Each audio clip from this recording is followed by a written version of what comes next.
안녕하세요. 저는 초등학생 딸아이를 둘 두고 있는 30대 초반의 워킹맘입니다. 아이들이 초등학생이 되면 육아가 좀 쉬워질 줄 알았더니만 그것도 아니네요. 직장에 아이들 학교에 하루가 어떻게 가는지도 모를 정도로 훌쩍 지나가고 있답니다. 거기다 저희가 재작년부터는 어린 조카들도 키우고 있는 상황이라 보통 에너지로는 버티기가 힘들더라고요. 다행히 조카들도 이제는 어린이집이며 유치원을 다니고 있어서 그나마 숨통이 트였답니다. 남편도 최선을 다하고 있지만 애 넷을 키운다는 것이 어디 보통 일인가요? 물론 처음부터 큰 집의 아이들을 저희가 키운 것은 아니었습니다. 재작년 입에 담기 부끄럽기는 하지만 저와 형님의 난투극을 시작으로 한바탕 난리가 나며 엄청난 사건이 터졌거든요. 그 이후로 갈 곳을 잃어버린 아이들을 시부모님께서 키우신다고 하셨지만 시부모님께서 연세도 많으시고 몸도 불편하셔서 저희가 데리고 왔답니다. 아마 이 이야기를 듣고 계신 분들은 부모는 어디를 가고 저희가 데려다 키우는지 궁금하실 수도 있겠네요. 제가 지금부터 그런 상황까지 오게 된 이유에 관해 좀 이야기를 하려고 합니다. 저는 20살 동갑내기 남편을 만나 대학 졸업 전에 결혼을 했습니다. 대학교 CC로 시작했고 남편이 군대를 다녀오고 나서 저희는 진지하게 결혼을 결심하게 되었죠. 양가 부모님들께서는 너무 빠르다고 말리셨어요.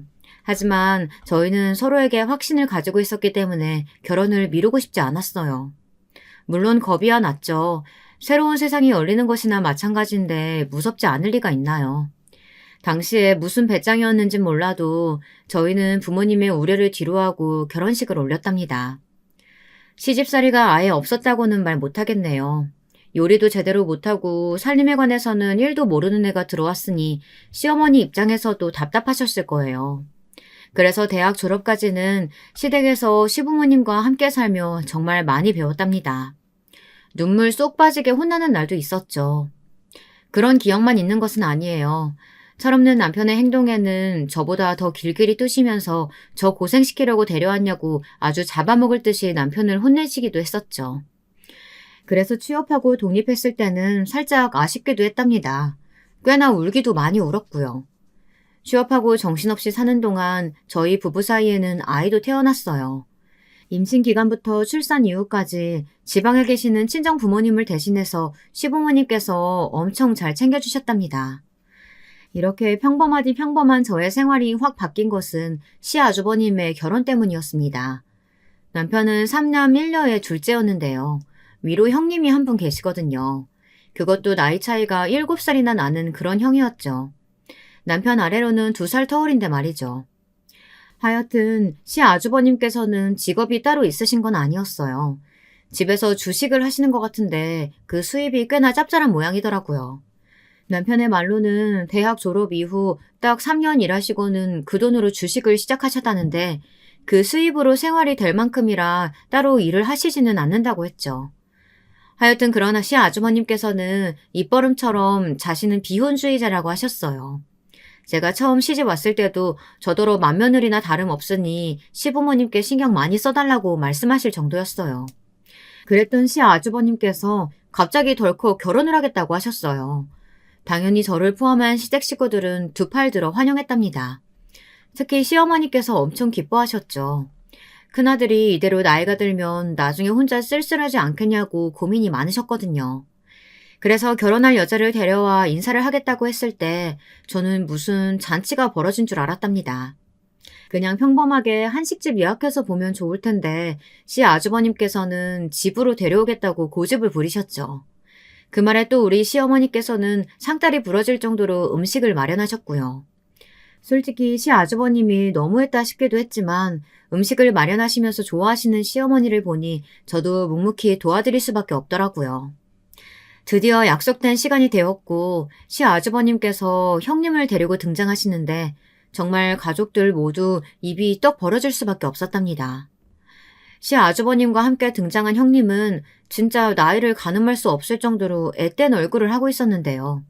그냥 딱 봐도 갓 고등학교를 졸업한 것이 아닐까 싶은 그런 생각이 들더라고요. 시어머니께서는 얼마나 놀라셨는지 눈만 동그랗게 뜨시고는 저와 형님을 번갈아 바라보셨죠. 시아버지도 당황하시며 헛기침을 하시고는 시선을 한 곳에 두질 못하시더라고요. 왜 동공지진이란 말이 예능에서 많이 나오잖아요. 진짜 딱 그런 상황이었다니까요.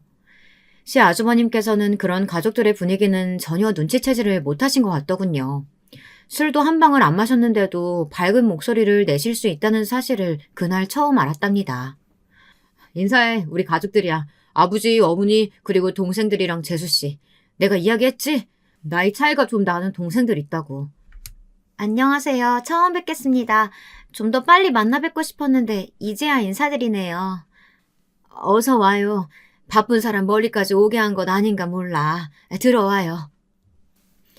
카랑카랑한 목소리로 첫 인사를 하시는데 정말 어리구나 싶더라고요. 목소리에 나 어려요 라고 아주 도장을 찍었더라고요. 시어머니께서 그나마 가족들 중에서 가장 먼저 정신을 차리시고는 안으로 들어오라고 하셨죠. 안으로 들어가면서 가족들은 서로 눈을 마주하는데 말하지 않더라도 서로의 생각을 알겠더라고요. 안으로 들어간 이후에도 시댁 식구들은 다들 눈치만 보고 있었죠. 실례지만 나이가 어떻게 돼요? 너무 어려 보여서. 네, 보신 것처럼 어려요. 생일 지나서 25살이에요. 형님의 한마디에 다들 숨을 삼켰어요. 우리 막내 아가씨보다도 어리더라고요. 당연히 시아주버님과는 한 바퀴 돌고도 남았고요. 저는 평소 집에서 주식만 하시는 시아주버님께서 무슨 수로 형님을 만난 걸까 의문이 들었어요. 그래서 궁금함을 못 참고 슬쩍 물어보았죠. 어떻게 만났냐는 질문에 형님께서는 데이트 어플에서 만났다고 하더라고요. 그 대답에 시아버지께서는 두 눈을 질끈 감으시고는 끙 하는 소리를 내셨죠. 저는 두 분이 어플에서 만났다는 사실보다 시아주버님이 그런 어플을 사용하셨다는 것이 더 충격이었어요. 시작은 어플이었지만 만나면서 이 사람이랑 결혼해야겠다 싶었어요. 거기다 이 사람이 홀몸이 아니라서요. 홀몸이 아니라면 혹시 임신이라도 했다는 말이야? 세상에 너는... 요즘 아기는 혼수 품목이나 다름없는데 뭘 그렇게 놀라세요. 임신까지 했다는 시아주버님의 고백에 시부모님들은 깜짝 놀라셨지만 형님은 너무나도 담담하게 반응을 했죠. 정말이지 곁에서 듣는데 저는 턱이 떨어져 내린 것은 아닌가 싶을 정도로 놀라서 입을 다물지 못했답니다. 그 뒤로도 시부모님께서 이것저것 물어보셨고 형님의 그 당찬 태도는 어느새 시댁 식구들의 입을 꾹 다물게 만들어버렸죠. 저녁 시간에도 다름없었습니다. 저는 그래도 손이 형님 되실 분인데 잘 지내면 좋지 않겠나 싶어서 반찬을 권하기도 했어요. 그런데 그 반응이 참 가관이더라고요. 동서라고 들었는데 그럼 내가 말 놔도 되지? 나이를 떠나서 내가 손윗 사람이잖아. 안 그래? 그럼요, 형님. 형님은 맏며느리시니까요. 내가 초면에 이런 말은 안 하려고 했는데 아랫사람들이 뭘 이래라 저래라 말이 많아? 내가 손이 없어 입이 없어. 내가 알아서 먹을게. 뭘 자꾸 먹으라고 강요하는데. 네? 강요라뇨. 반찬이 특히 잘된 것들이라서 드셔보라고 권해드린 것뿐인데요. 권하는 소리가 그래? 내가 나이 어리다고 만만하게 보고 하는 말 아니고? 저는 정말 억울해서 할 말을 찾는 것이 힘들 지경이었어요.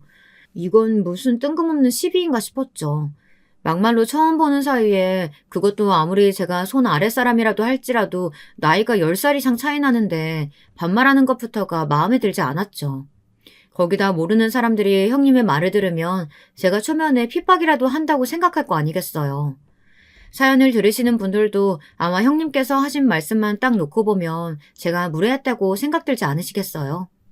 제가 너무 어처구니가 없어서 가만히 형님을 보고만 있자 옆에서 시아주버님이 형님에게 예민하게 반응하는 것 아니냐고 그만하라고 하시더군요.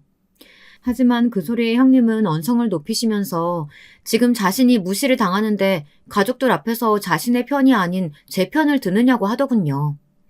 식탁은 삽시간에 얼어붙었어요. 남편이 인상을 팍 쓰는 모습에 저는 급하게 남편의 팔을 잡았어요. 저희 남편이 한 성격 하는 편이라 가만히 두었다가는 큰일이 생기겠다 싶었죠. 하지만 제가 신경 쓸 사람이 남편만은 아니었어요. 내가 틀린 말 한 것도 아니잖아요. 지금 나 무시하고 깔보듯이 이야기했다니까요? 재수씨가 그럴 뿐 아니야. 자기가 너무 과해. 내가 잘못했다고 말하는 거예요? 지금 여기서? 결혼하겠다고 인사하러 오신 분 치고는 참 말이 거치시네요. 다른 가족들은 눈에 들어오지도 않나 봐요. 여기 모여있는 사람들 모두 시자 돌림이 붙는 사람들 뿐인데 시아버지랑 시어머니 앞에서 그렇게 언성 높이시는 것도 예의는 아니지 않나요? 아가씨는 빠지세요. 결혼하면 어차피 남들 사람이 나설 입장은 아니시죠. 그리고 제가 부모님들 제외하면 제일 높은 사람인데 그런 지적도 못해요? 제가 결혼하면 남들 사람이라면 그쪽은 아직 결혼식 올리지도 않았는데 무슨 벌써 윗사람이니 어쩌니 그러시는 거예요? 막내, 그만해. 자기도 그만하고. 부모님도 계시잖아. 제발 좀. 아가씨가 형님의 선 넘는 말에 조금도 영향을 받지 않는다는 듯이 반응하자 오히려 형님이 더 날뛰며 화를 내더군요. 시아버지께서는 마음에 들지 않는다는 얼굴로 금방이라도 자리에서 일어날 기세였어요. 시어머니께서는 지금 자신의 눈앞에 펼쳐진 상황이 현실인지 아닌지 믿기 어렵다는 표정이셨고요.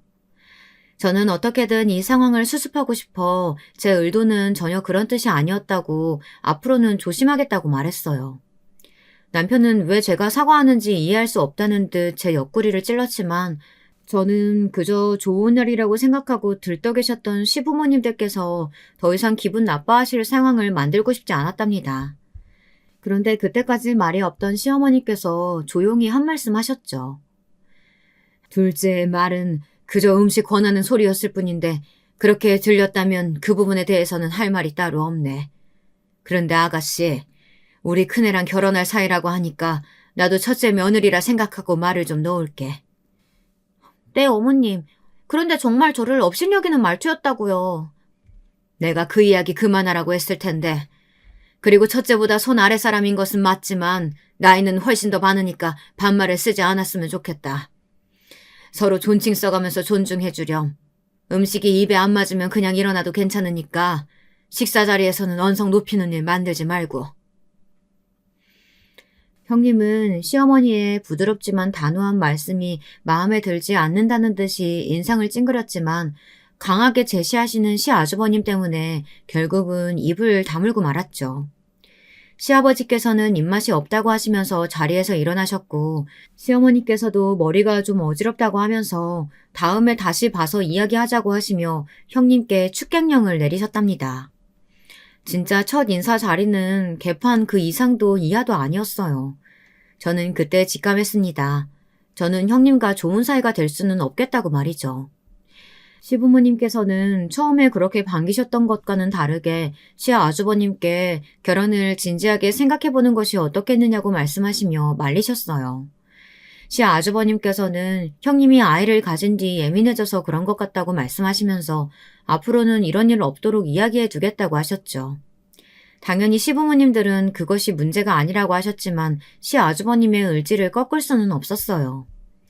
결국은 날을 잡았죠. 그런데 결혼식을 준비하는 형님의 행동이 또 예상 밖이더라고요. 그날 인상으로 봐서는 화려한 결혼식을 원할 것 같았는데 형님께서는 부모님도 일찍 돌아가셨고 친척들도 없다고 하면서 그저 가족들끼리만 소소하게 결혼식을 열었으면 좋겠다고 하더라고요. 심지어 웨딩사진이나 드레스도 필요 없다고 하면서 그저 가족들이 자신을 반겨주기만 하면 된다고 말하더군요. 저는 그날 만난 사람과 전혀 다른 사람인가 싶은 생각이 들었어요. 그렇게 예민한 사람이 갑자기 이렇게 나오니 정신을 못 차릴 정도였죠. 물론 그날 일에 대해 제가 사과를 한 적은 없었어요. 그저 아무 일도 없던 사람처럼 굴었을 뿐이죠. 하지만 결혼식 일주일을 앞두고 큰 사건이 터졌어요. 임신 중이던 형님께서 갑자기 병원에 실려가는 일이 벌어졌고 마음 아프게도 아이를 잃어버리는 사건이 터졌거든요. 사전에 그런 기미가 있었던 것도 아니라는데 너무나도 갑자기 유산을 하게 된 것이죠. 시아주버님께서는 그 충격에 어쩔 줄을 몰라 하셨어요. 시부모님께서도 슬퍼하셨죠. 그 와중에도 형님은 결혼식을 연기하게 된 상황이 마음에 안 드는지 일정대로 예식을 올리자고 하더라고요. 신혼여행으로 유럽을 2달 정도 다녀오기로 하셨던 터라 비행기 표부터 시작해서 아까운 것이 한두 가지가 아니었죠. 형님, 그래도 건강을 먼저 생각하셔야죠. 유산은 아이 낳은 것이나 다름없어서 관리 잘해주셔야 돼요. 누가 그걸 몰라요? 알아서 한다고요. 약 먹고 무리하게 움직이지만 않으면 되잖아요. 신혼여행 준비한다고 얼마나 공들였는데 절대 취소 못해요. 연기한다고 해서 큰일 나는 것도 아니잖니. 네 몸이 먼저지. 차라리 신혼여행 가는 쪽이 마음 정리하기도 좋아요. 형님은 고집을 부리며 일정대로 움직이겠다고 했고 아무도 그 마음을 이기지 못했죠. 저는 솔직히 하루 종일 형님의 곁에 있었던 것은 아니라 잘 모르지만 아무리 그래도 아이를 잃은 엄마가 저런 말부터 하는 것이 맞나 싶은 생각이 들었어요.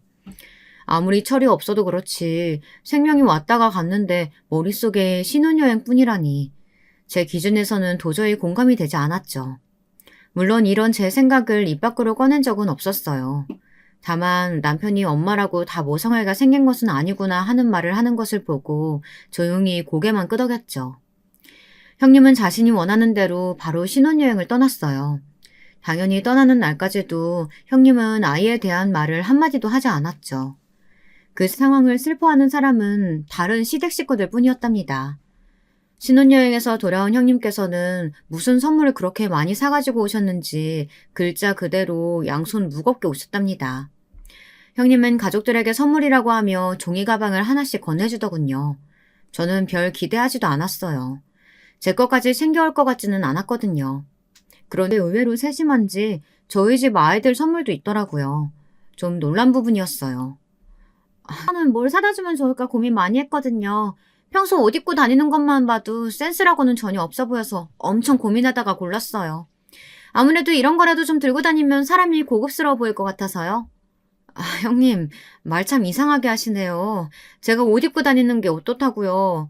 고객들이랑 만나는 자리다 보니 정장을 자주 입었을 뿐인데 말이 참 듣고 있기 거북하네요. 오해하지 말고 들어요, 동서. 같은 정장이라고 해도 되게 싼티나는 것들이 있는데 동서 정장이 좀 그렇잖아요. 들고 다니는 가방도 그렇고 옷이 구리면 가방이라도 좀 고급지던가 그것도 아니고. 저는 너무 어처구니가 없어 들이받을 생각으로 나를 세웠는데 형님은 그런 제가 눈에 보이지도 않는지 가방과 스카프를 사며 이제부터는 잘 좀 들고 다니라고 하더군요. 다른 가족들 선물은 주고 말더니 제 것은 꺼내서 딱 눈앞에 흔드는데 헛웃음이 나더라고요.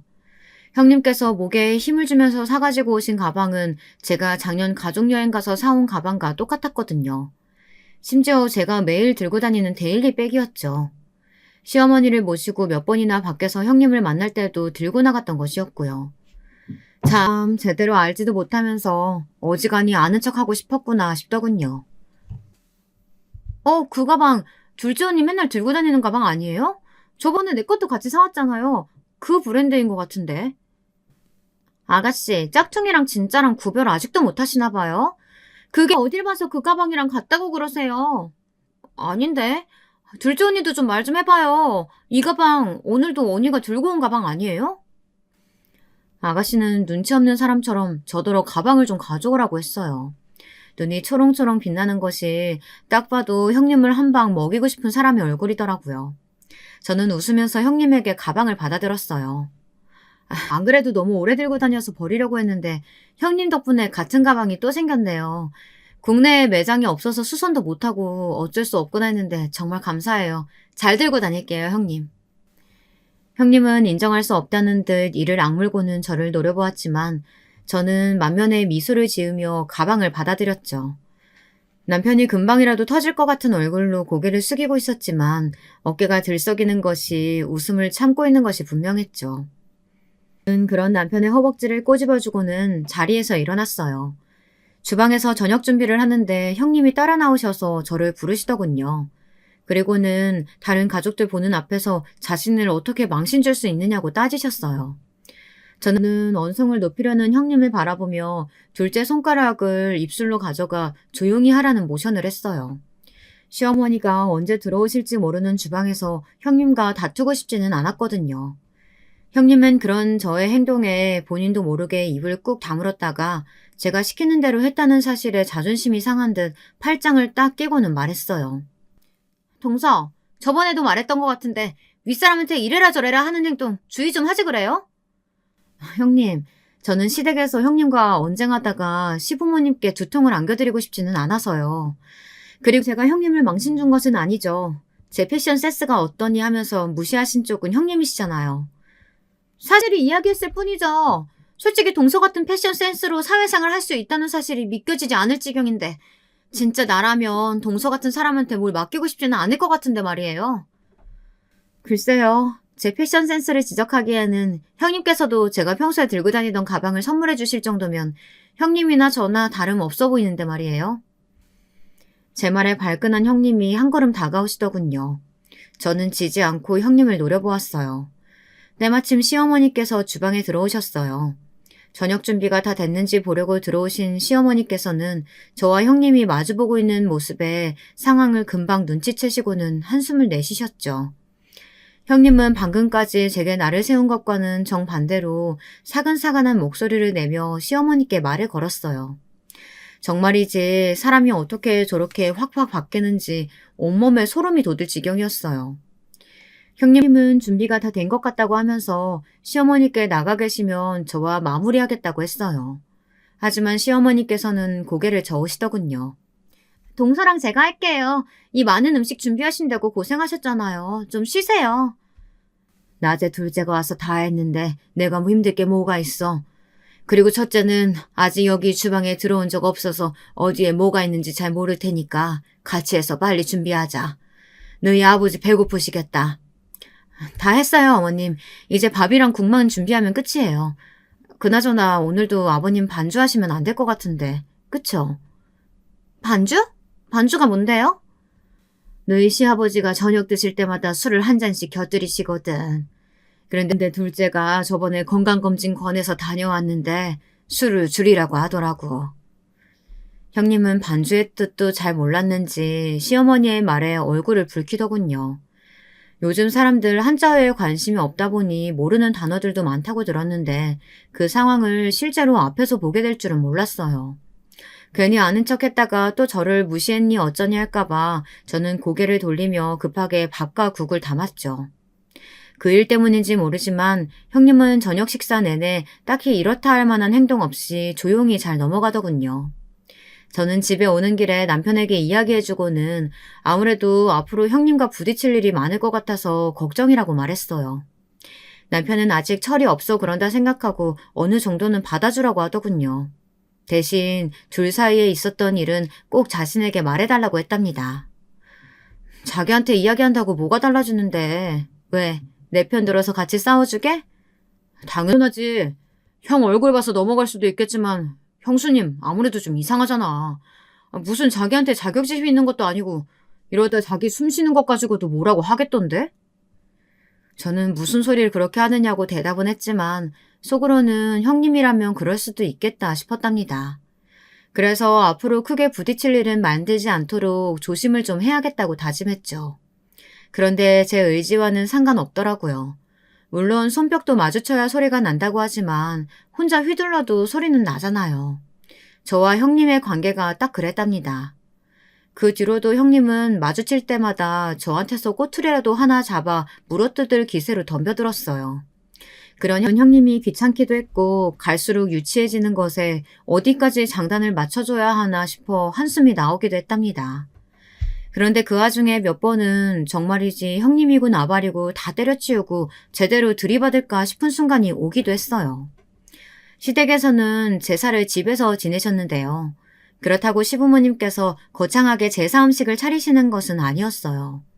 저희 친정에서는 제사라고 하면 진짜 음식한다고 하루 종일 주방에 있어야 했거든요. 그런데 시댁은 제사 음식이라고 해봤자 몇 가지 안 올리더라고요. 시댁은 줄곧 그래왔다고 하셔서 진짜 집마다 제사가 참 다르구나 싶었죠. 하여간 제사를 집에서 지내야 하는데 저야 직장이 있다 보니 반차를 쓰고 오후에 가겠다고 말씀드렸어요. 시어머니께서는 혼자서도 충분히 할 수 있다고 하시면서 형님도 있으니 너무 걱정하지 말라고 하셨죠. 저는 형님 때문에 더 걱정이란 말을 차마 하지는 못하고 알겠다고 했습니다. 저는 약속대로 반차를 쓰고 나오려고 했지만 나오는데 일이 터지는 바람에 원래 시간보다 두어 시간 늦게 나왔어요. 급하게 시댁으로 갔는데 어느새 음식을 거진 다 준비하셨더라고요. 예상도 못했는데 형님이 아침부터 오셔서는 시어머니를 도왔다고 하더군요. 저는 무슨 바람이 불었나 속으로 의아했지만 이빨린 소리라고 할지라도 고생하셨다고 늦어서 죄송하다고 형님께 말했습니다. 형님은 시어머니 눈치를 보는가 싶더니 이때다 싶었는지 바로 속사포처럼 말을 쏟아내더라고요. 진짜 직장에서 일하는 게 유세도 아니고 이렇게 중요한 집안 행사에 뒤늦게 나타나는 것은 좀 아니지 않아요? 내가 있었으니 망정이지 어머님 혼자서 이거 준비하셨다면 얼마나 힘드셨겠어요. 어머님이 괜찮다고 하셔도 동서 눈치가 있으면 아침부터 왔어야죠. 매번 시댁일은 혼자서 다 아는 사람처럼 굴더니만 이런 사소한 것조차 제대로 못하면서 그렇게 큰 소리 쳤어요? 형님께서 고생 많으셨던 건 알겠는데요. 어머니께서도 사전에 허락하셨던 부분이에요. 그리고 월말이라서 반차 쓰는 것도 힘든 상황이었어요. 거기다 일 터지는 바람에 다들 정신없는데 저만 빠져나올 수는 없어서 늦었네요. 어머니 죄송해요. 제가 늦었어요. 둘째가 월말에 바쁜 건 내가 제일 잘 알지. 첫째가 많이 힘들었나 보다. 그러게 혼자서도 할 수 있다고 했는데 아침 일찍부터 오더니만. 그래도 첫째 덕분에 수월하게 했어. 어머님 고생하시는데 어떻게 제가 그냥 있겠어요. 만사 제쳐두고 와야죠. 뭐가 중요한지 정도는 저도 알거든요, 어머님. 형님은 저더러 들으라는 듯이 말하더군요. 뭘 얼마나 고생했는지는 모르겠지만 그렇게 저한테 뻐기고 싶은 거라면 그렇게 하라는 마음으로 가만히 있었어요. 그랬더니 형님은 말이 점점 더 심해지더라고요. 오늘 제사 음식 간은 자기가 다 봤다고 말하면서 사실 그동안 저의 음식이 간이 맞지 않아서 다른 가족들이 많이 힘들었겠다 싶었다는 말부터 시작해서는 저를 그렇게 뭉개면서 자신이 돋보인다고 생각하는 사람처럼 아주 난리가 났더라고요. 저는 한 귀로 듣고 흘리고는 있었지만 만약 시어머니께서 함께 계신 것이 아니었다면 아마도 머리끄덩이를 잡는 한이 있어도 크게 싸우고 싶을 정도였답니다. 그뿐만이 아니었어요. 명절에는 더 가관이었어요. 명절 당일에 아침 차례가 끝나자마자 친정에 가라고 하셔서 준비를 하는데 따라와서는 자기는 인사드릴 친정이 없는데 누구는 좋겠다고 하면서 이렇게 명절 때 도망가면 마음이 편하냐고 하더라고요.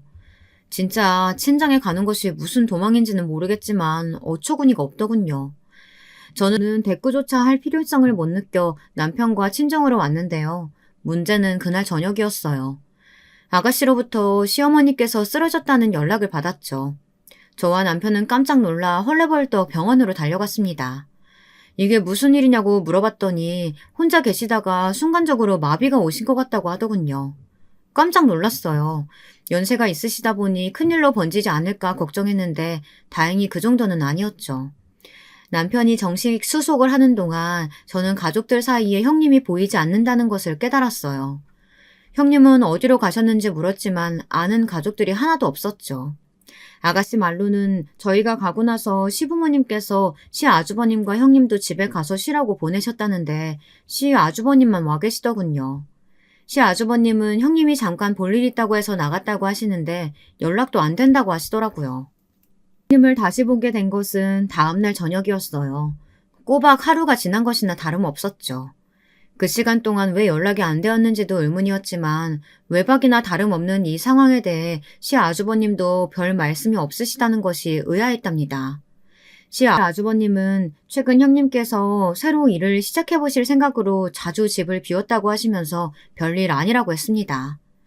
저는 어처구니가 없었지만 당사자인 시아주버님이 괜찮다는데 제가 나서서 뭐하러 말을 하겠나 싶어 가만히 있었어요. 늦게 도착한 형님은 마치 나라 잃은 사람처럼 엉엉 울면서 잠든 시어머니 곁에서 이게 무슨 일이냐고 소란을 피웠어요. 정말 동네 창피할 정도의 큰 소리였죠. 남편은 병원에서 이렇게 하시면 안 된다고 형님을 말렸지만 형님은 아주 눈물을 짜내면서 그칠 생각을 하지 않았죠. 결국 제가 나서서 형님을 데리고 밖으로 나왔습니다. 병실을 나온 형님은 언제 눈물을 흘리냐는 듯이 쓱 얼굴을 닦고는 제게 어떻게 된 영문이냐고 물었습니다. 저는 아는 대로 솔직하게 말했어요. 그러자 어이가 없게도 형님은 시어머니께서 그렇게 되실 동안 저더러 뭐 했냐고 묻더군요. 저는 영문을 몰라 고개를 갸웃거리며 무슨 소리냐고 했죠. 건강검진도 동서가 받게 해드린다고 하더니만 어머니 상태도 몰랐다는 말이에요? 혹시 알고 있었으면서 나한테 말 안 해준 건 아니고? 말이 되는 소리를 좀 하세요, 형님. 그리고 어머님 식단 관리를 포함해서 건강 체크 필요하다는 말씀 제가 분명히 드렸잖아요. 제가 뭘 비밀로 했다는 소리세요? 나한테 말 안 하고 어머님께 잘 보일 생각했던 것 같아서 하는 말이죠. 아니면 됐고요. 믿을 수는 없지만 이번은 그냥 넘어가겠어요. 앞으로 어머님이랑 아버님 건강 상태에 대해서는 확실하게 공유하자고요. 다른 생각하는 것 아닌가 의심받지 말고요. 저는 형님의 의미를 알 수 없는 소리에 무슨 의심을 하셨느냐고 물었어요. 형님은 알면서 왜 모르는 척 하느냐고 했지만 저는 정말 형님의 생각을 알 수 없었거든요. 그러나 곧 형님의 입에서 나온 말에 저는 정말이지 그 자리에서 그딴 말을 하는 형님의 주둥이를 사정없이 비틀고 싶었습니다. 혹시 두 분 재산을 따로 빼돌리려고 그러는 거 아닌가 했지. 동서 막말로 시부모님께 아양 떠는 이유 다 재산 때문 아니야? 들어보니까 초반에는 시부모님 모시고 살았다던데 그때부터 다 계획 있었던 거 아니냐고. 진짜 가만히 듣고 있으니까 어처구니가 없네. 형님, 입 밖으로 나온다고 다 말은 아니거든요. 형님은 그런 생각만 하고 사시는 것 같은데 저랑 형님을 같이 두고 말하지 마세요. 형님은 누구에게 뒤집어 씌우느냐고 소리를 질렀고 저는 대놓고 형님에게 말을 섞고 있다가는 같은 부류의 사람처럼 여겨질 것 같아 말하기 싫다고 하고는 병실로 들어갔죠. 형님이 저를 붙들려고 하는 것이 고스란히 느껴졌지만 저는 냉정하게 팔을 쓱 빼버렸답니다. 그 일을 계기로 저는 완전 형님과 모르는 척하고 지냈습니다. 아주 철저하게 무시했죠. 재산이 어쩌고 하는 순간 이 사람은 상종해서는 안 되겠다 싶었거든요. 물론 가족 모임에서 만나는 것은 어쩔 수 없었지만요. 눈치가 빠른 시어머니께서는 저와 형님 사이에 무슨 문제가 있는 것은 아닌가 걱정하셨지만 저는 아무 말도 하지 않았답니다. 대면대면한 사이는 꽤나 오래갔습니다. 그 사이에 형님은 아이를 둘이나 낳았고 저 역시 둘째를 낳았죠. 형님이 그동안 가만히 있었느냐고요? 당연히 아니었죠. 하지만 이미 저는 형님을 인간 이하로 생각하고 있었기에 저한테는 큰 타격이 없었답니다. 제가 심하다고 하실 수도 있겠지만 저는 오히려 그때 시댁 식구들에게 말하지 않았다는 것을 뼈저리게 후회하고 있답니다. 대형 사고가 벌어지게 된 가장 1차적인 계기는 점심시간에 우연히 형님을 발견한 것부터였습니다. 미팅을 다녀오다가 우연히 형님을 봤거든요. 물론 형님은 저를 못 봤지만요. 형님은 누군가를 기다리는 듯 보였어요. 오랜만에 봤지만 여전히 참 화려하더라고요. 진짜 머리부터 발끝까지 아주 명품으로 휘감아서는 멀리서도 눈에 확 들어올 정도였답니다. 저는 속으로 아이들은 어쩌고 이 시간에 밖에 있나 살짝 의아하기도 했어요. 하지만 이미 안중에도 없는 사람인데 그냥 지나치려고 했죠. 그런데 사람이 예감이라는 것이 있잖아요. 뭔가 싸한 것이 기분이 이상했죠. 그래서 동료에게 근처에서 커피나 좀 마시자고 하면서 들어갔어요. 그리고는 2층에서 바로 도로가 보이는 곳에 자리를 잡고 형님을 관찰했습니다. 얼마 지나지 않아 형님 앞에 차가 한 대 서더니 남자가 내리더군요. 형님 또래로 보였어요. 저는 무슨 일인가 싶어서 자세히 봤죠. 형님과 가볍게 포옹을 하더니 남자가 조수석 문을 열어주었고 형님이 웃으시면서 타고 가더군요. 솔직한 제 감상은 형님이 바람이라도 난 것 같았어요. 제가 형님을 마음에 들어하지 않았기 때문일 수도 있었겠지만 그런 기분이 들었거든요.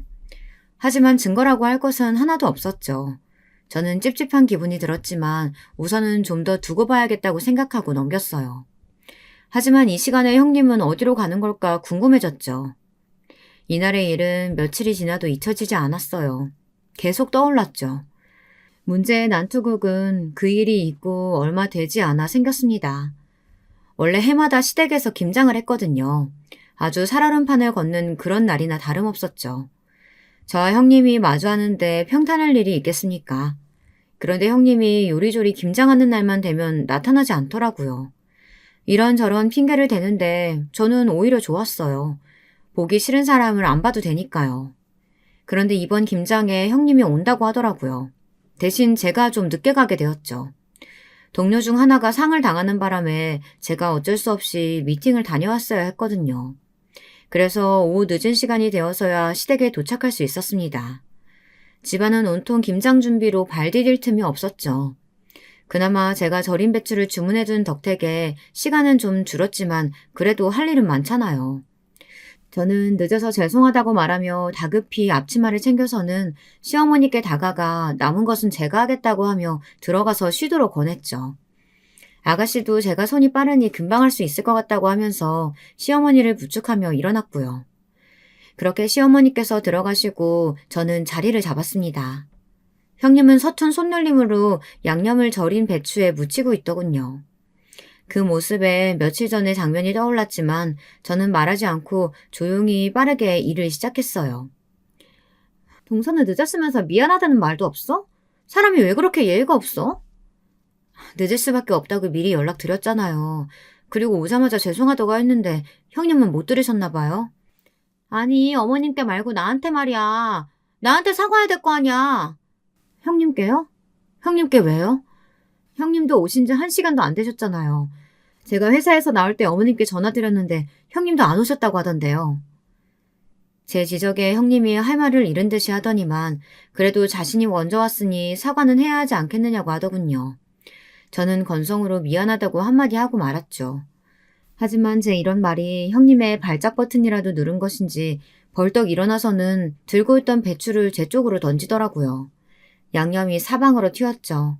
저는 인상을 쓰며 이게 무슨 짓이냐고 했지만 형님은 이미 눈이 돌았는지 다른 배추를 들어 제 쪽으로 던졌답니다. 형님, 미치셨어요? 지금 이게 뭐 하는 짓이에요? 음식 가지고. 미친 건 너겠지. 너 때문에 내가 다 하고 있었잖아.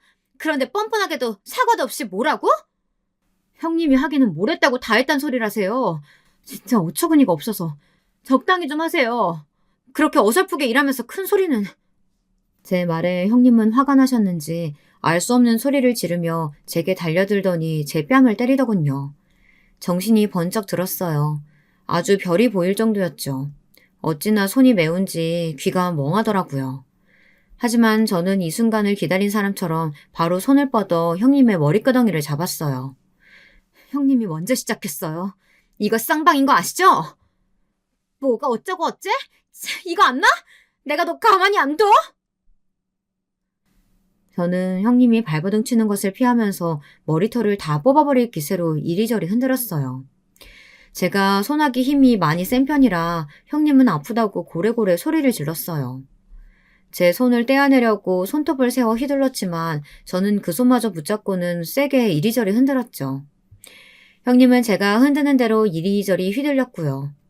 형님의 소리에 놀란 아가씨와 시어머니께서 달려나오셨어요. 시어머니께서는 눈앞에 펼쳐진 난투극에 할 말을 잃은 듯 멍하게 바라만 보셨죠. 아가씨는 빠른 속도로 제게 다가와서는 둘째 언니가 참아야지 왜 똑같이 굴고 있느냐고 손을 놓으라고 하더군요. 저는 내키지 않았지만 더했다가는 시어머니께서 쓰러지실 것 같아 그 손을 놓았죠. 당연히 내동댕이 치면서 말이죠. 손에는 형님의 머리카락이 한 움큼이었지만 저는 쓱 앞치마에 닦으며 시어머니께 소란을 피워 죄송하다고 말했어요. 형님은 눈물 범벅이 된 얼굴로 저를 손가락질하며 고래고래 소리를 질렀죠. 경찰에 신고를 하겠다는 말부터 시작해서 아주 온갖 저주를 퍼붓더군요. 감히 나한테 이따위로 하고 괜찮을 줄 알아? 내가 너랑 너희 남편, 애새끼까지 다 가만히 안 둘 거야. 나한테 와서 싹싹 빌어도 용서 안 해줄 거라고. 알았어? 누가 먼저 시작했는데요. 먼저 손 올리신 쪽은 형님이잖아요. 그리고 어디다 대고 반말이세요? 분명히 서로 존칭하기로 했잖아요. 너 같으면 이 상황에서 말이 예쁘게 나올 것 같아? 부식하게 힘만 세가지고 진짜 지긋지긋해 이놈의 집구석! 그 뒤로도 형님은 입에 담기 힘든 말들을 쏟아냈고 저 역시 그냥 넘어가는 법 없이 받아쳤죠. 이런 저와 형님의 싸움에 시어머니께서는 불같이 화를 내셨답니다. 정말이지 그런 모습은 시집와서 처음 보는 모습이었어요. 결국 김장이고 뭐고 다 꼴도 보기 싫다고 하시며 안으로 들어가셨고 아가씨도 난투극 때문에 엉망이 된 배추를 보며 이건 다 버려야겠다고 한숨을 내셨죠. 형님은 진이 다 빠졌는지 주섬주섬 일어나서 저를 노려보고 후회하게 만들어주겠다고 하고는 나가버렸죠.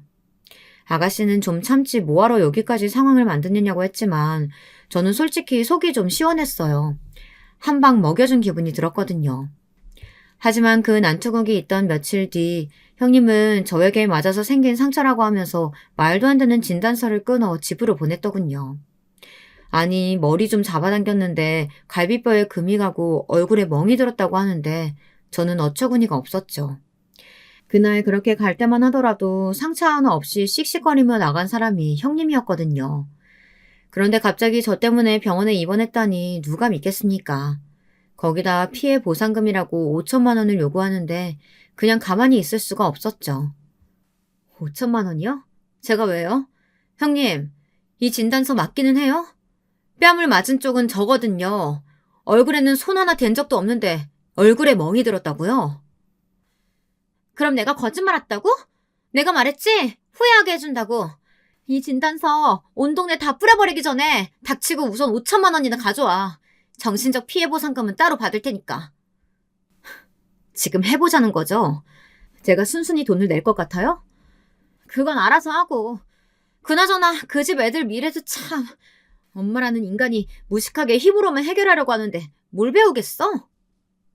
제 아이들까지 들먹거리면서 헛소리를 하는데 정말이지 이대로는 못 참겠더라고요. 안 그래도 납작이 되지 않는 상황인데 형님의 미친 소리는 제 속에 불을 질렀죠. 저는 죽어도 못 준다고 하고는 진단서에 나와 있는 병원으로 찾아갔어요. 진단서에 나와 있는 의사를 만나 물어보고 싶었거든요. 그런데 형님은커녕 진단서를 끊어줬다는 의사도 없더군요. 진단서에 나온 의사는 이미 그 병원을 나갔다고 하더라고요. 제약회사에서 뒷돈을 받다가 잘렸다고 하면서요. 그 순간 머릿속을 스치고 지나가는 기억이 하나 있었어요. 바로 형님을 태우고 간 남자의 모습이었죠. 저는 의사 사진을 좀 보자고 이야기했고 사진을 확인한 순간 깜짝 놀랄 수밖에 없었습니다. 제가 본 남자가 바로 그 의사였더라고요.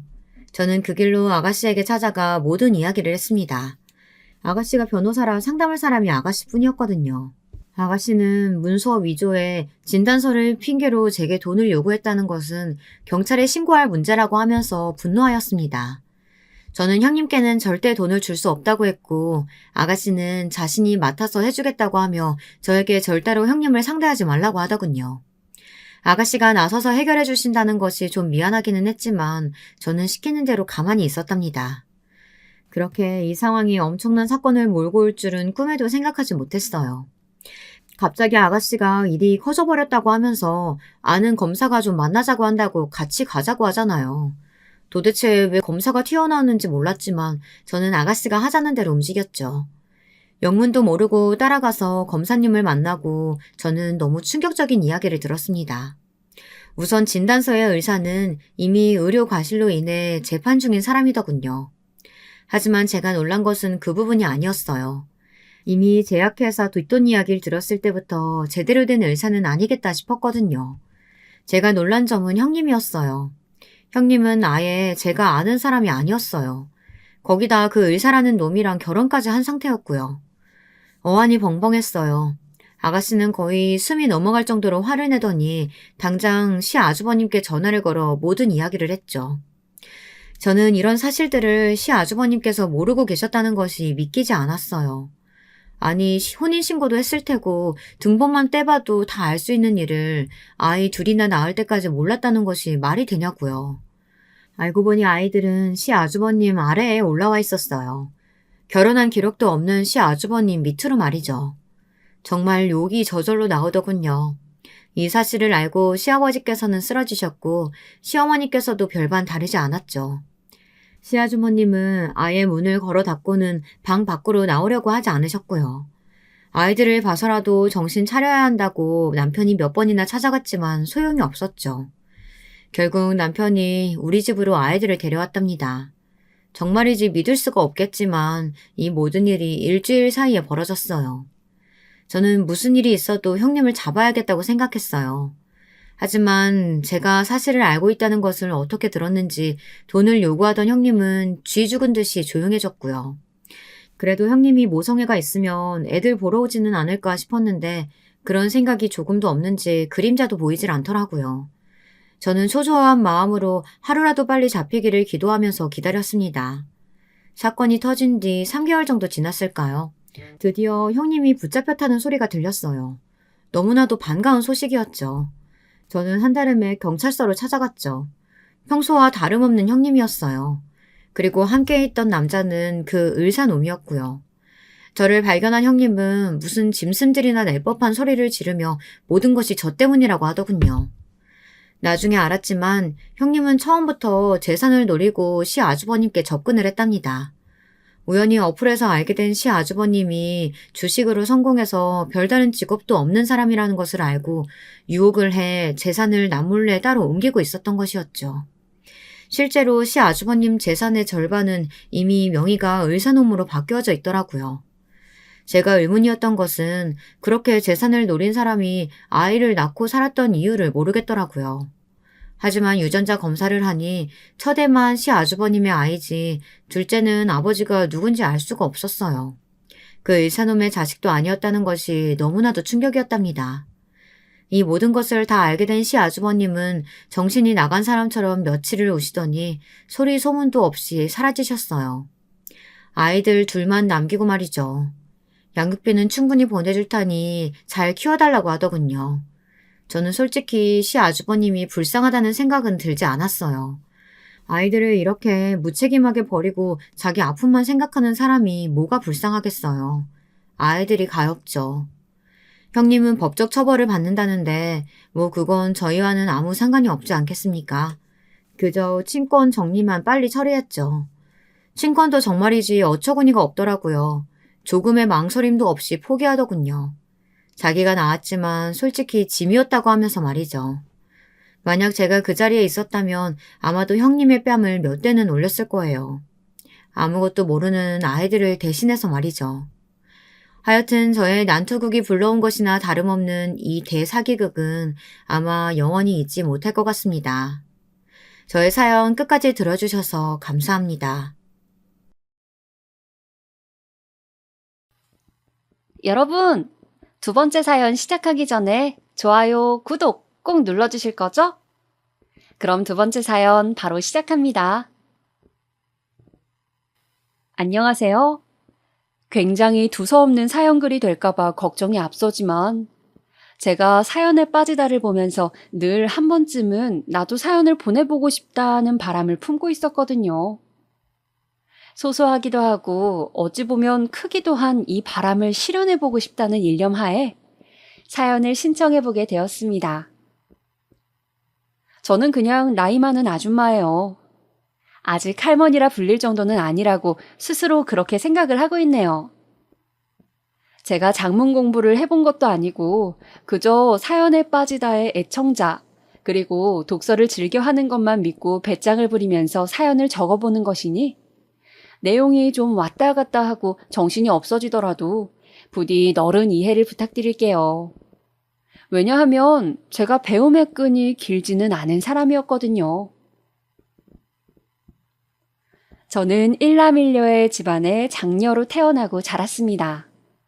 아래로는 남동생이 하나 있었던 것이죠. 그리고 저희 남매는 어렸을 때부터 부모님의 부부싸움을 지켜봐야만 했어요. 상당히 불안정한 정서를 가지고서 컸던 것만 같아요. 저 11살인가 12살 때였는데 아버지께서 웬 생전 처음 보는 여자를 집에 데려오신 적도 있었어요. 어디 한번 엄마라고 불러봐봐. 어때? 예쁘지? 니네 엄마보다 더 예쁘지? 이 예쁜 언니가 엄마 해줬으면 좋겠어? 그렇게 원하면 어디 이 언니야한테 엄마라고 불러봐봐. 그러면 아빠가 그렇게 만들어줄 테니까. 저를 앞에 앉혀놓곤 그 여자를 향해 엄마라고 불러보라면서 종용하시던 아버지의 모습. 그 당시에도 정말로 충격적이었습니다. 그리고 세월이 지나면서 그 순간을 떠올릴 때마다 충격은 점점 더 짙어졌던 것만 같아요.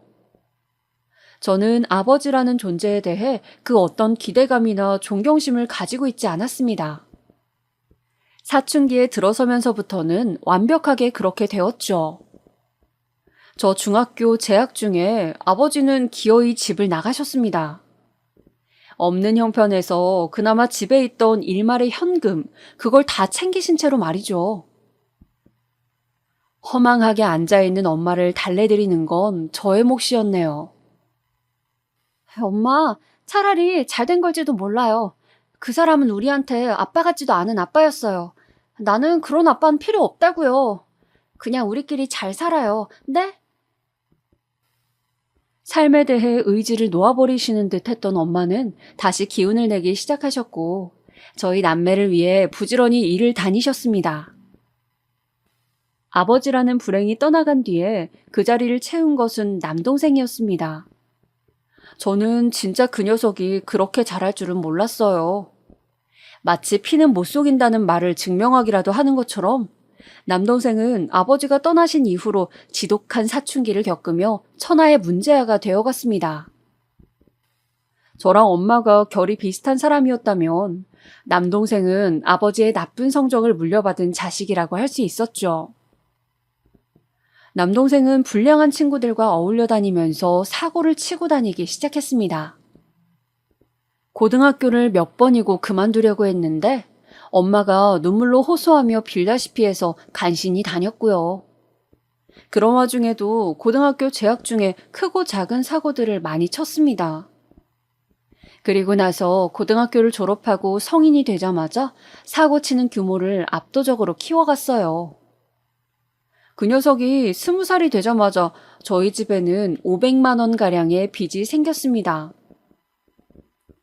지금이라면 500만 원이 무슨 큰 빚이냐고 할 수 있겠지만 당시로서는 크게 느껴지는 금액이었어요.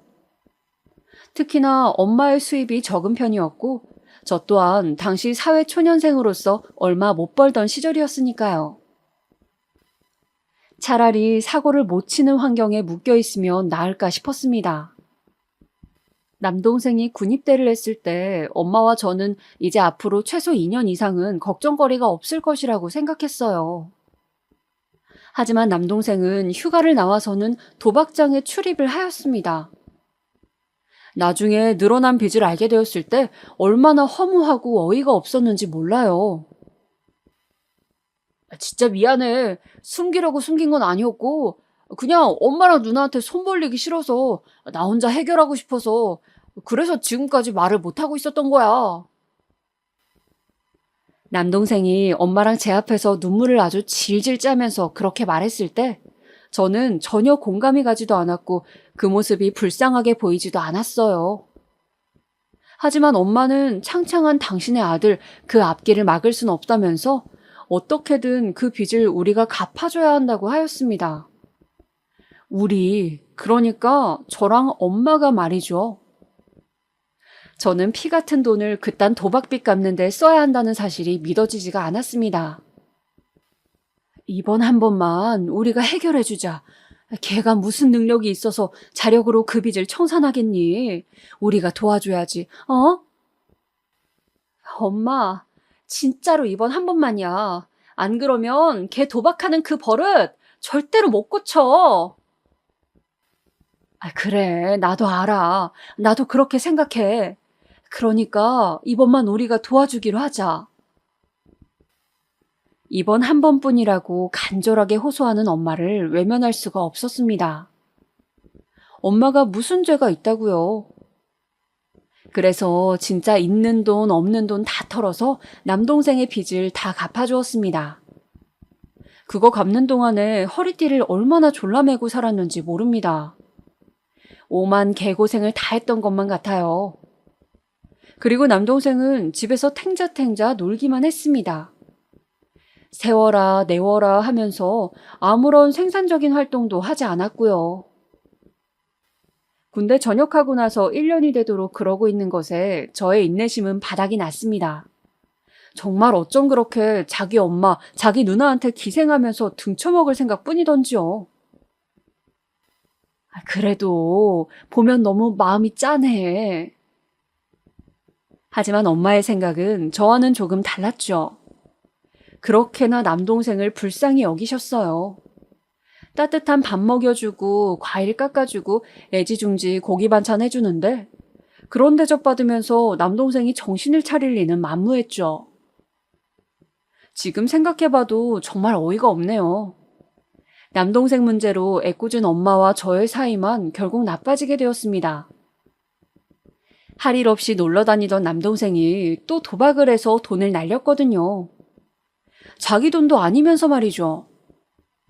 제가 남동생 죽이고 나도 죽겠다고 막 난리를 쳤더니 그때 엄마가 눈물 가득 고인 눈으로 이렇게 말을 하였죠. 내가 죽는 한이 있더라도 나는 내 아들 포기 안 해. 포기 못 해. 나는 죽어도 내 아들 편이야. 저는 엄마가 뭐에 씌인 건가 하는 생각마저 들었더랍니다.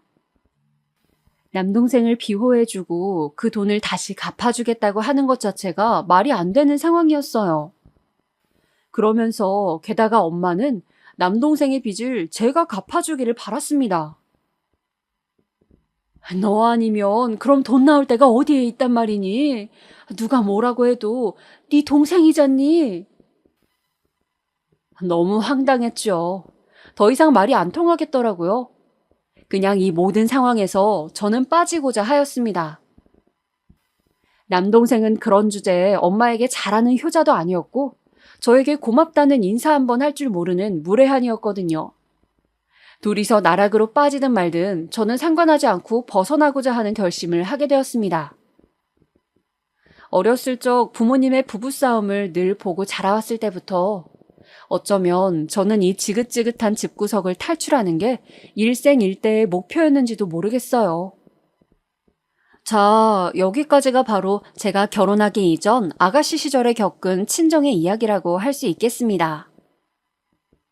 부모에게서 물려받은 그저 그런 두뇌의 평범한 외모, 보잘것없는 가정 형편, 배움의 끈도 길지 못했고 인맥이 좋은 것도 아니었죠.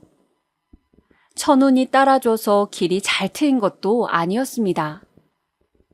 이런 제가 집구석을 탈출하겠다고 마음을 먹었을 때 고단하고 외로웠던 저의 처지에 가장 들어맞는 것은 바로 사랑, 애정이고 관심이었을 겁니다. 저는 20대 중반의 나이에 결혼을 하게 되었습니다.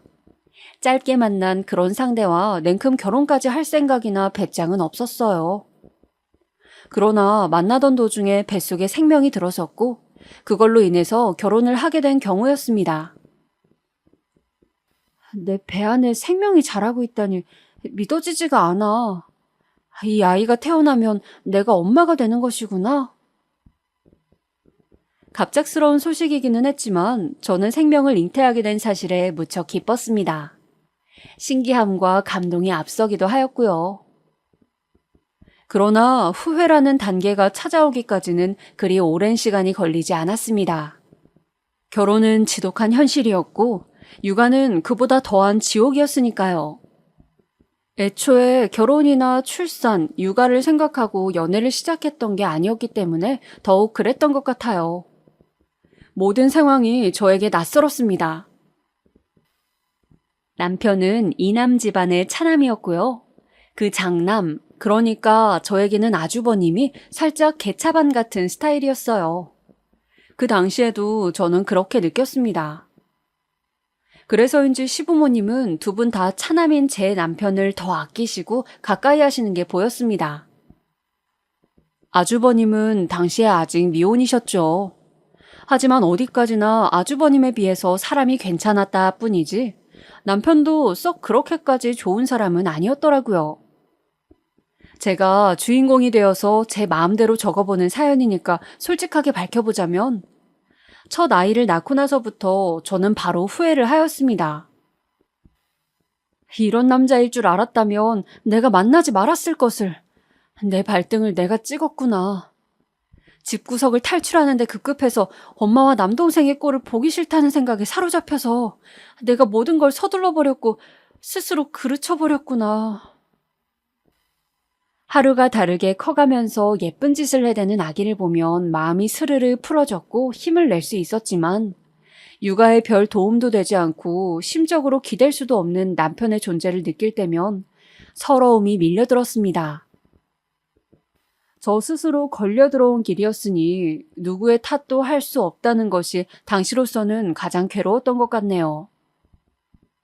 저에게 먼저 다가와서 구애를 했던 쪽이 남편이었습니다. 제가 마음에 든다면서 열렬한 고백 행진을 이어갔고요.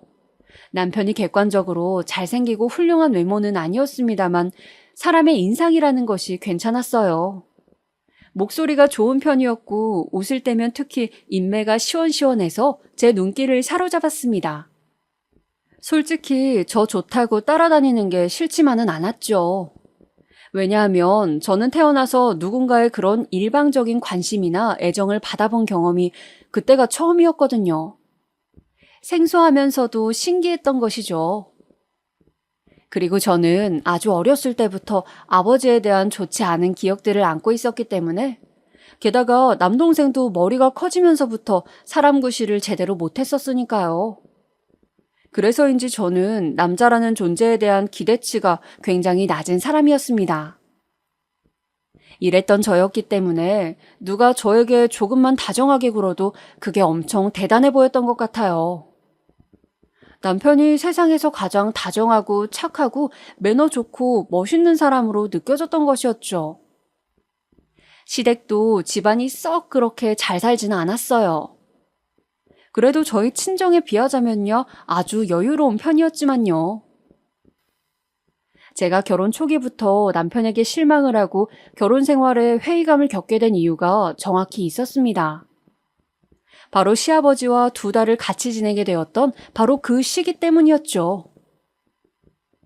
당시에 시어머니의 절친한 고향 친구분께서 낙상 사고를 당해 거동이 어렵게 되셨어요. 워낙 막역해서 친자매 같은 사이라고 하셨고요. 저희 결혼식 때도 그분이 참석하셔서 많이 축하해 주셔서 축의금도 많이 내셨던 것으로 저도 알고 있었습니다. 그러신 분이 갑자기 다쳤다는데 거기 가족들의 상황이 마침 여의치 않았었나 봐요. 아무튼 그래서 시어머니께서 당장에 그분께 가서 간병인을 자처하시게 되었습니다. 그런데 참 황당하게도 시어머니께서 고향 친구분의 간병을 떠나신 바로 그날에 시아버지께서 다리를 삐셨다는 거예요. 한쪽 발목을 접지르셨는데 심각한 건 아니었지만 그래도 혼자 병원 다니시면서 지내실 정도는 아니었던 것이죠. 그래서 저희 집으로 와서 지내시게 되었어요. 아니, 차라리 손을 다치신 거라면 몰라. 굳이 발목 좀 삐신 것 가지고 혼자 못 지내신다는 게 말이 되는 이야기야? 저는 너무 어이가 없어서 남편에게 따져 물었습니다. 아이 보는 것만 해도 가뜩이나 초보 엄마인데다가 주변에 도움 구할 때도 마땅치 않아서 늘 하루하루가 육아 전쟁이었는데 시아버지까지 여기에 추가가 된다뇨. 눈앞이 깜깜해졌죠. 그리고 그 결정에 저의 의사가 들어가 있지 않다는 점에서 조금 화도 났었고요. 아버지가 요리에도 워낙 젬병이셔서 안 그래도 엄마 없이 혼자 어떻게 장기간 지내시나 걱정이었어. 마침 잘 되었지 뭐. 지금 그게 내 앞에서 할 소리야? 나는 걱정이 안 돼. 내가 밥 차려드리고 내가 다 수발 들어드리고 그거 다 내가 해야 되는 거잖아. 내 말이 틀렸어? 근데 왜 내 의견은 물어보지도 않고 무조건 결정을 다 한 다음에 통보를 하는 거야? 너는 말을 무슨 그렇게 하냐? 너 왜 이렇게 애가 독해? 내 아버지이기도 하지만 너한테 시아버지이기도 하잖아. 한 가족이라고. 왜 무조건 희생하고 손해본다고만 생각하냐? 이참에 효도한다고 긍정적으로 생각해보면 안 돼? 어? 남편이 도리어 저에게 따지고 드는 것에 저는 말문이 막혀버리고 말았네요. 대놓고 저의 노동력을 빌려서 대리효도를 하고 싶다는 것이 남편의 주장이었음에도 제가 대처 수준이 부족했던 것이죠. 그때 독하다느니 못됐다느니 이기적이라느니 그런 말을 듣는 한이 있더라도 시아버지를 오시게끔 두지 말았어야 했던 일이었습니다. 시아버지께서는 타고난 노안이셨는데 30년간 외모는 한 10년 정도밖에 안 늙으셨어요. 그러니까 남들보다 일찍 외간에 나이가 들으셔서 노화는 더디게 되는 느낌이랄까요? 그러니 제가 시집을 갔던 당시에도 시아버지께서는 연세가 꽤 들어 보이는 얼굴을 하고 계셨던 것이죠.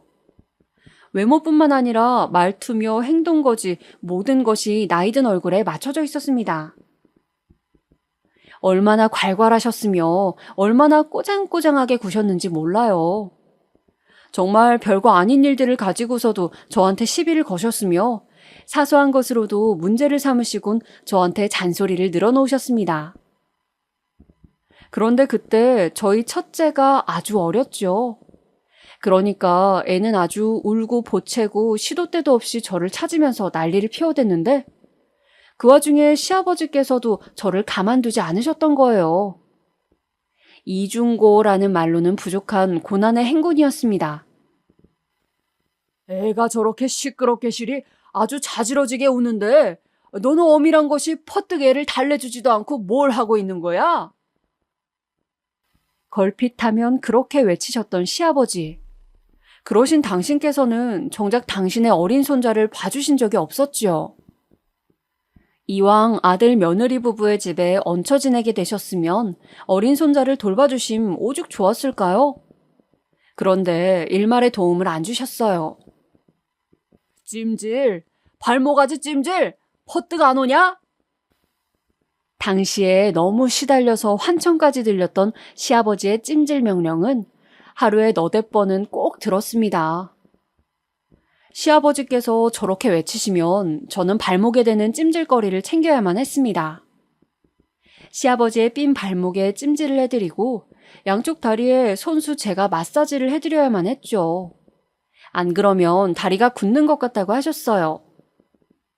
한쪽 발목을 다쳐서 절뚝거리고 다니다 보니까 안 다친 쪽의 다리도 아픈 것 같다고 하시면서 말이죠. 저 진짜 이를 꽉 아물고 그놈의 찜질에 매달려서 정말 열심히 해드렸습니다. 그 외에도 발목이 삔 것 때문에 자꾸 통증이 일어난다는 핑계로 늘 패악을 부리셨어요. 인상을 쓰시면서 소리를 빽 질러대셨죠. 저는 한동안 시아버지의 목소리가 들리는 것 같은 환청에 시달려야 했을 정도였어요. 제가 얼마나 시달렸으면 그랬겠나요? 너무 황당했던 사실은요. 집에 계실 때만 그놈의 삔 발목에 통증이 일어났으며 찜질이 반드시 필요하였고 외출해서 놀러 다니실 땐 아무런 문제가 없다는 것이었어요. 친구분들하고 만나서 잘만 노시더라고요. 너는 집안일 한다는 애가 집구석 꼬라지가 이게 뭐야? 테레비 위에 먼지, 너는 저게 안 보여? 그리고 또 반찬이 이게 뭐냐? 나물마다 물은 왜 이렇게 흥건하고? 어찌나 사사건건 참견하시고 잔소리하시고 큰 소리를 내셨는지 모르긴 몰라도 저 이때 분명히 화병에 걸려 있었을 거예요. 늘 가슴이 답답하고 속이 꽉 막힌 것 같은 느낌이 들었거든요. 극심한 스트레스로 인해서 귀에서 삐 하는 이명까지 들려올 정도였습니다. 어디 육아만 안 도와주셨나요? 밥 차릴 때 수저 젓가락 놓으신 적 한 번이 없으셨고 물도 본인이 안 떠드셨습니다. 그러다가 정말 큰일이라고 부를 만한 일화가 생겨났죠. 아침에 일어났을 때부터 그날은 제가 몸이 좀 안 좋았어요. 남편 출근 준비도 간신히 시켜주고 아침밥 치울 때는 잠시 휘청거리기도 했습니다. 오전에 아이 끌어안고 죽은 듯이 쉬고 있다가 점심때가 돼서 어쩔 수 없이 또 일어났어요. 저랑 아이만 있는 게 아니라 집에는 시아버지도 계셨으니까요. 그냥 밥 있는 거랑 해서 김치볶음밥을 만들었습니다. 다른 요리를 할 기운 자체가 없었어요. 제가 김치볶음밥을 원체 맛있게 잘하기도 했기 때문에 자신이 있는 메뉴였습니다. 식탁 위에 다 차려놓고 나서 시아버지를 불렀죠. 점심 식사하시라고요. 그런데 지금 이게 뭐 하는 짓이냐? 볶음밥? 엊그제도 볶음밥이었고 오늘 아침밥은 허접스레 차려주더니만 이거 지금 나 먹으라고 만든 것이야? 찬밥으로 만든 걸 내가 뻔히 알고 있거늘 이런 괘씸한? 대뜸 화를 크게 내시는 거예요. 저는 너무 놀라서 그냥 멍하니 있었어요. 생각지도 못한 시아버지의 반응에 이 상황에서 제가 뭘 어떻게 해야 할지 모르겠더라고요. 제가 가만히 있으니까 시아버지께서는 이내 식탁 위에 그릇을 가져다가 싱크대에 확 쏟아버리셨습니다. 제가 아픈 몸을 이끌고서 애써 맛있게 간을 맞춰서 만든 김치볶음밥을 그렇게 버리셨어요. 아버님, 제가 얼른 새로 밥 안 쳐서 다시 점심 식사 차려드릴게요. 됐다. 엎드려 절받기를 하랴? 내가 네 눈치가 보여서 그렇게 차려진 밥 먹을 수나 있겠냐? 안 먹는다. 저는 다시 차려드리려고 말씀을 꺼냈지만 바로 거절당했습니다. 씩씩거리시는 시아버지께 저는 재차 말씀을 드렸죠. 따뜻한 밥 새로 지어서 반찬하고 점심 차려드리겠다고요. 하지만 시아버지께서는 완강하셨어요. 절대로 안 드실 거래요. 저를 세게 노려보시더니 방으로 들어가 버리셨습니다. 아휴, 몸도 안 좋고 진짜 힘이 쭉 빠져서 멍하게 식탁에 앉아있다가 문득 아이 생각이 났죠. 애 밥은 먹여야 하잖아요. 물김치에 밥을 말아줬는데 계란 반찬을 찾더라고요. 그래서 얼른 계란말이를 만들어줬어요. 그런데 만드는 사이에 아이는 또 물김치에 만 밥을 장난치면서 호로록 많이 먹어버렸습니다. 그래서 계란말이는 2점만 먹고 말았어요. 이제 그만 먹겠다면서 장난감을 가지고 놀러 가버리더라고요. 그제야 저 혼자 조용히 점심을 먹기 시작했죠. 이왕 만든 계란말이 김치볶음밥에 올려서 먹고 있었습니다. 속으로는 다 힘들다, 다 지친다 이런 생각을 하면서 말입니다. 그런데 그때였어요. 이 천하에 버르장머리 없는 년을 다 보았나? 방에서 나오신 시아버지께서 아주 화가 나신 얼굴로 다가오시더니 멀쩡히 밥을 먹고 있던 제 머리채를 쥐시는 겁니다. 저는 밥 먹다가 숟가락을 놓쳐버렸고 시아버지께 머리채 잡힌 채로 짤짤 흔들렸습니다. 자기 시부모 알기를 우습게 하는 년, 이 고향 거사! 저한테 별별 소리를 그때 다 하셨어요. 저한테 가만 안 두겠다고 욕을 하셨습니다. 저는 밥 먹다 말고 한순간에 산발머리가 되었죠. 소란에 놀란 아이가 장난감 놀이 하다가 말고 달려왔는데 상황을 보고 깜짝 놀라더군요. 어리디 어린 아이한테 이런 모습 보여주기는 싫어서 저는 황급히 시아버지를 밀치고는 제 아이를 끌어안았습니다.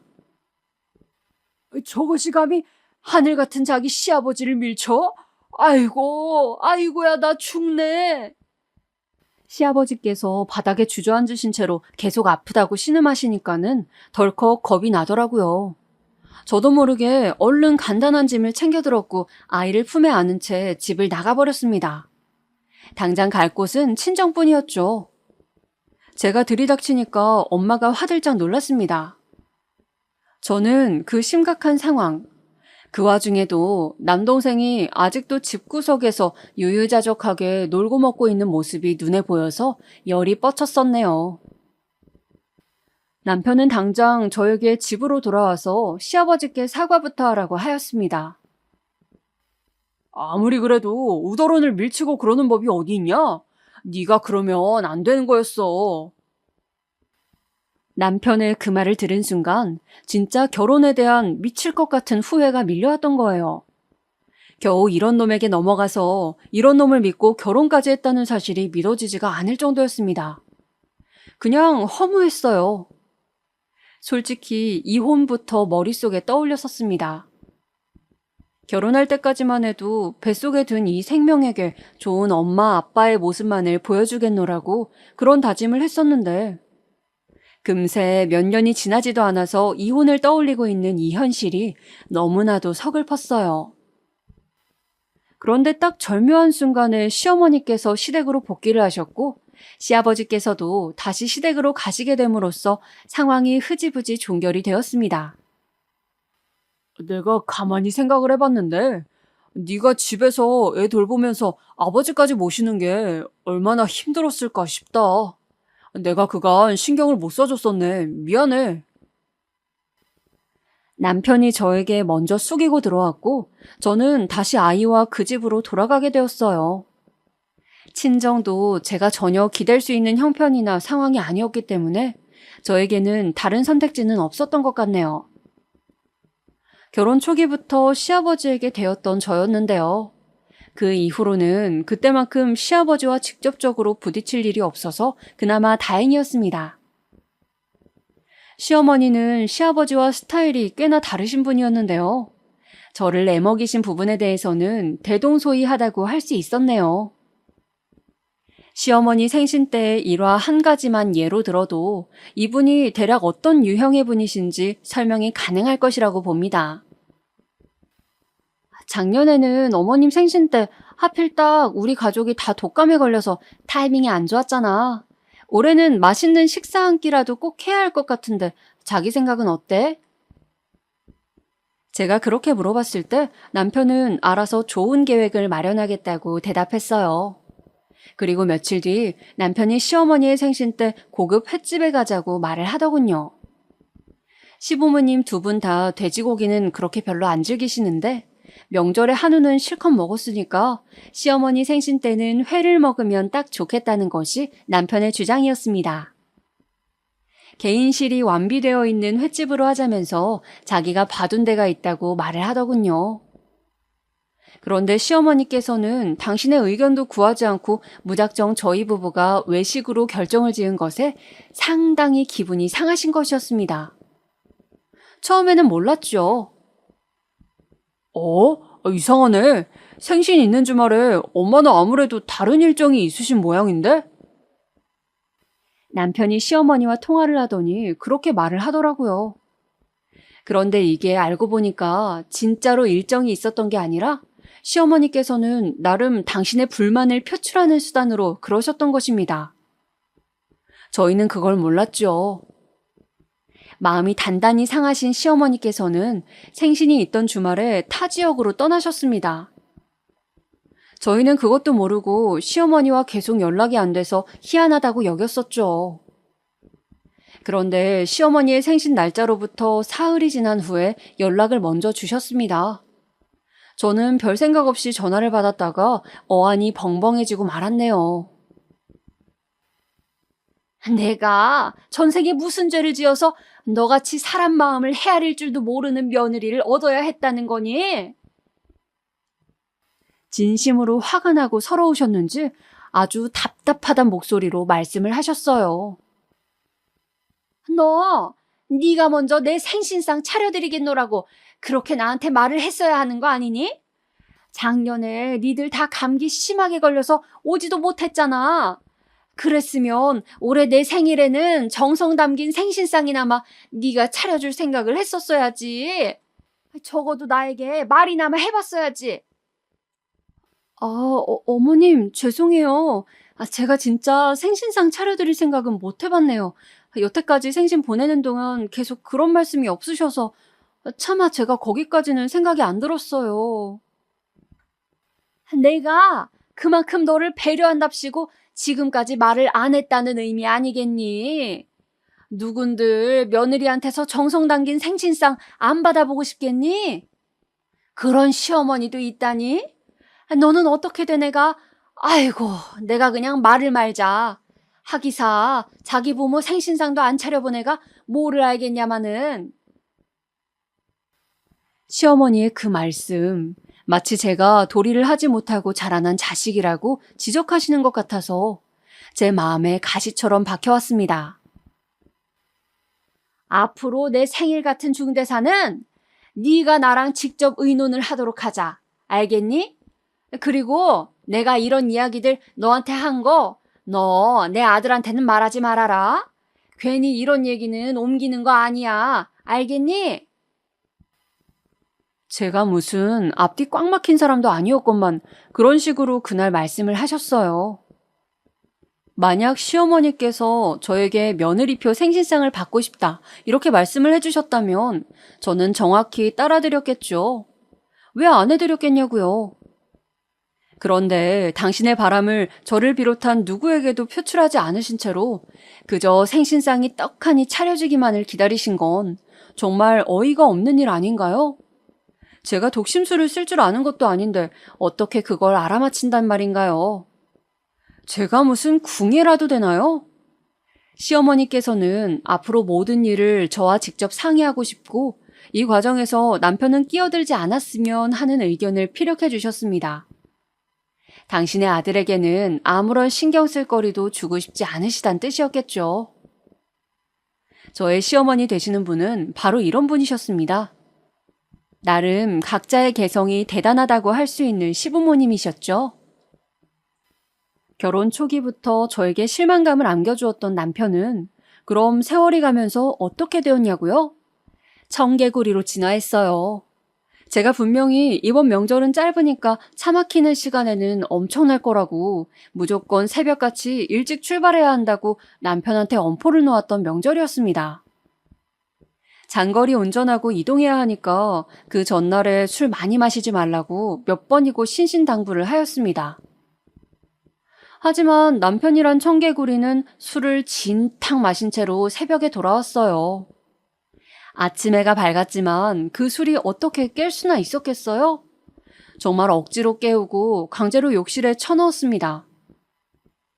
그렇게 씻고 옷을 차려입은 남편은 아직도 비몽사몽이었고 긴 장거리 운전은 제가 독박으로 운전대를 잡아야만 했습니다. 그 명절에 시댁에 갔을 때도 정말 가관이었죠. 시아버지께서 요구하시는 명절 음식이 정말 가짓수가 한두 가지가 아니었기 때문에 저는 진짜 시댁에 도착한 그 순간부터 숨도 못 쉬고 일을 했습니다. 기름 냄새에 찌들어가면서 그 오만 노동을 하는 동안 남편이란 청개구리는 방에서 퍼질러 자고 있었어요. 그런데 식사 시간이 되면 귀신같이 일어나서 먹더라고요. 맛있는 건 위주로만 쏙쏙 골라 먹었고요. 일을 벌이는 것보다 뒤처리가 훨씬 더 어렵다는 것, 주부님들이면 다 공감하시죠? 그 고된 뒷정리를 하는 동안 정말 진이 다 빠졌습니다. 남편이란 작자는 그때 코빼기도 안 비추었는데요. 드디어 뒷정리까지 다 마치고 나서 잔소리 한마디 해줄까 했더니만 마침 외출을 나가더군요. 친구들 만나러 간대요. 제가 이를 갈면서 그랬습니다. 그래, 알겠어. 다 알겠다고. 그러니까 오늘 술만 마시지 마. 제발 취해서 들어오지 말라고. 그러면 내일 일정 다 날아가는 거야. 알았지? 술 마시면 안 돼. 제가 입 아프게 말을 하였습니다. 그런데 인간의 탈을 쓴 청개구리 이놈은 제 말을 알아쳐듣지를 않았죠. 술이 떡이 돼서 돌아왔어요. 그 모습을 보고 시부모님 두 분 다 기아 마실 정도였습니다. 아침 해가 밝아서 차례상 차릴 때가 되었지만 남편은 아직도 꿈나라를 헤매고 있었습니다. 술을 그렇게나 진탕 마셔댔으니 정신을 차릴 수가 있을 리가요. 제가 그날은 진짜 너무 화가 나서 시댁 식구들이 있건 말건 듣건 말건 남편 놈 때리면서 깨웠습니다. 진짜 미치겠다고. 이게 사람이야? 아니면 짐승이야? 나 이제 너 같은 놈하고 못 살아. 아니, 안 살아. 그제서야 놀라서는 부스스하게 눈을 뜨던 남편. 진짜 기가 막혔습니다. 무조건 남편을 비호하기만 하셨던 시부모님께서도 오죽하면 그날은 저에게 두드려 맞는 남편의 모습을 보고도 헉 저걸 어째 하시는 표정만 지으실 뿐 차마 안 말리시더라고요. 시아버지께서는 차례상 앞에서 여자가 큰 소리 내는 거 아니라면서 잔소리를 하시긴 하셨지만 눈치로 보아하건대 남편의 작태에 분명히 착잡해 하시는 게 틀림없었습니다. 이런 청개구리도 제 남편이라고, 제 아이의 아빠라고 열심히 데리고 같이 살았습니다. 하지만 남편의 명은 남들보다 많이 짧았습니다. 오랜만에 만난다는 친구 2명하고 낚시 여행을 갔다가 2번 다시는 가족의 곁으로 돌아오지 못했습니다. 남편과 한 명은 현장에서 숨을 거두었고 운전을 했던 한 명은 목숨은 건졌지만 몸에 큰 장애를 얻게 되었어요. 죄송합니다. 제가 운전을 똑바로 못해서 그렇게 되었습니다. 죄송합니다. 크게 다친 몸을 이끌고도 그분은 직접 사과를 하러 오셨었죠. 마주오던 음주운전 차량 때문에 그렇게 된 것을 어떻게 그분의 탓으로 돌릴 수 있었을까요? 그러나 원망 속에서 저는 차마 그분에게 아니다, 괜찮다 이런 대답을 해주지는 못했습니다. 저는 너무나도 갑작스러웠던 남편의 비극에 무너져 내렸고 그때 제 남동생이 그랬습니다. 저기 누나, 그럼 혹시 보험금은 얼마나 나오는 거야?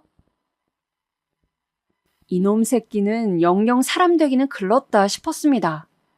이런 녀석을 포기 못하는 엄마에게도 할 말이 없었어요. 그 지치고 힘든 상황에서 저에게 묵묵한 위로를 보내준 존재, 그건 바로 정말 의외이게도 시부모님이셨습니다. 시어머니께서는 초췌해진 얼굴로 제게 말씀하셨어요. 내 아들 마지막 가는 길까지 살뜰하게 살펴줘서 고맙다. 혹여나 네가 새 출발을 한다고 하여도 우리는 받아들이마. 그때 제 눈에서는 눈물이 흘러내렸습니다. 배우자를 잃는 이 고통도 차마 자식을 잃는 고통에 비견될 수 없다고 생각하니 만감이 교차하였기 때문입니다. 금쪽 같은 자식을 잃은 충격 탓이었는지 시어머니께서는 이듬해 쓰러지셨어요. 원인은 뇌졸중이었습니다. 그리고 저는 그 소식을 듣자마자 달려가서 열과 성을 다해 간호해드렸어요. 저 외에는 시어머니의 곁을 지킬 수 있는 사람도 없었고요. 의료진이 예상하고 기대했던 것보다 시어머니의 예후가 좋았습니다. 담당 간호사들도 깜짝 놀랐을 정도였어요. 시아버지께서 저를 오롯이 인정하셨던 건 바로 그때부터가 아니었나 싶네요.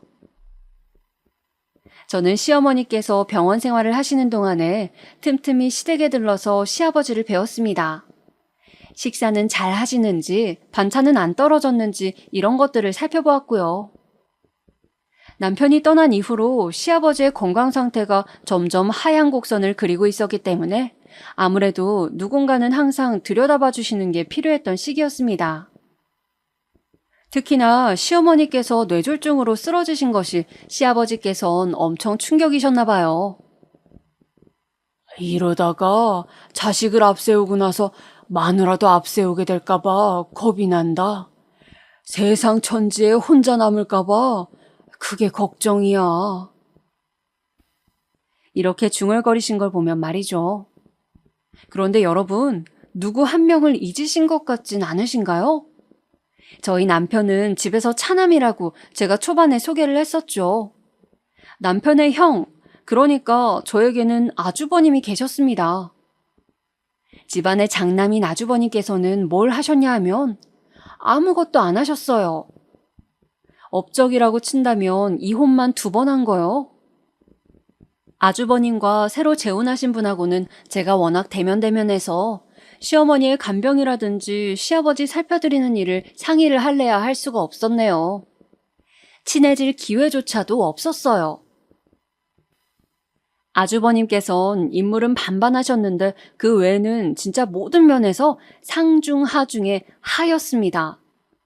어쩜 그런 사람이 있나 싶었네요. 무엇보다도 심한 다혈질이셨어요. 그냥 오래 상대하기가 싫었다니까요. 짧은 대화를 하는 건 괜찮았죠. 안부나 잠깐씩 묻는 정도요. 그런데 대화가 길어지고 나면 꼭 안 좋은 소리를 듣게 되었습니다. 워낙 입이 험해서 욕도 잘하셨고요. 제 생각에는 멀쩡한 가죽만 보고 여자들이 혹했다가 내면을 알게 된 순간 이별을 고하는 것 같았습니다. 아주버님은 자식만 셋이셨는데 자식들도 다 자기 아빠를 안 좋아하는 게 보였어요. 술 좋아하는 한량인데다가 뚜렷한 직업적 능력이 없으니 그럴만도 했죠. 자식들이 자기 아빠를 존경할 만한 건덕지가 없었으니까요. 저는 아주버님께선 나름 믿고 있는 구석이 있어서 그럴 것이란 생각도 살짝 해봤습니다. 왜냐하면 시댁에서 원래 가지고 있던 땅이 있었는데 그게 소위 초대박을 터뜨려서 돈이 생겼기 때문입니다. 저희 남편이 세상을 허무하게 떠났을 때 아주버님께서는 슬픔과 행복이 교차해 보이시는 듯 하였습니다. 그러면 재산이 이제 오롯이 나의 몫으로 떨어지는 거네. 담배 피시면서 이렇게 중얼거리시는 거 내가 듣기도 했었고요. 그리고 내가 재혼을 하기는커녕 시부모님을 자주 들여다보면서 살자 아주버님께서는 점차 저를 경계하시는 것 같았어요. 왠지 시부모님께 이런저런 저에 대한 안 좋은 말씀들을 하시는 눈치도 느껴졌고요.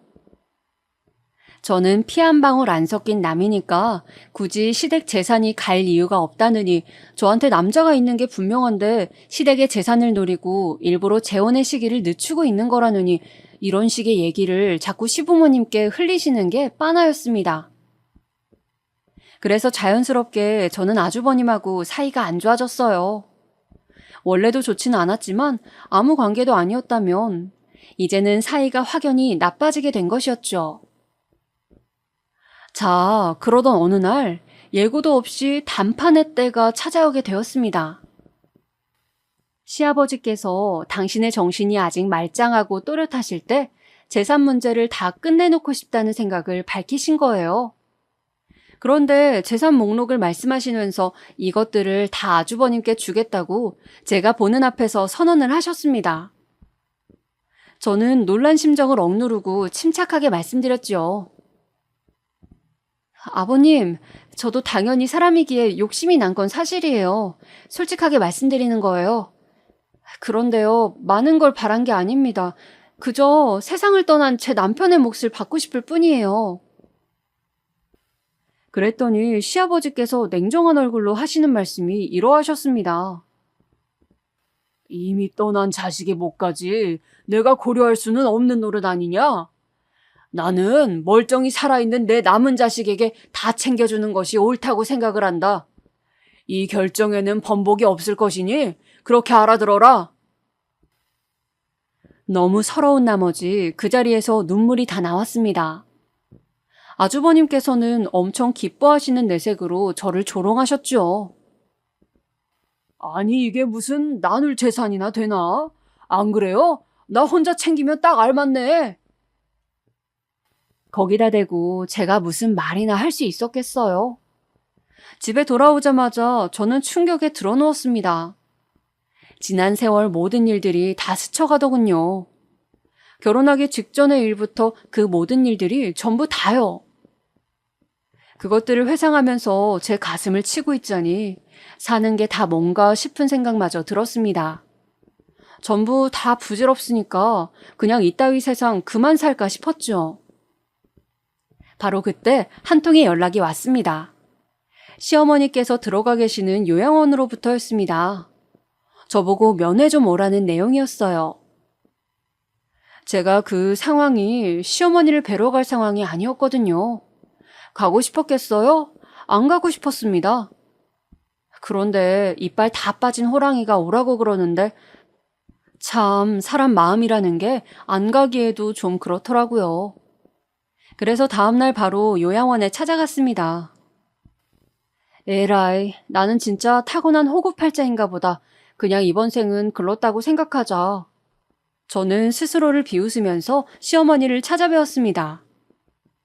그런데 저를 물끄러미 보시던 시어머니께서 이런 말씀을 하시는 게 아니겠어요? 예, 아이고, 너도 참 독하다. 어머님, 그 말씀이요. 제가 30년 전에도 들은 것만 같아요.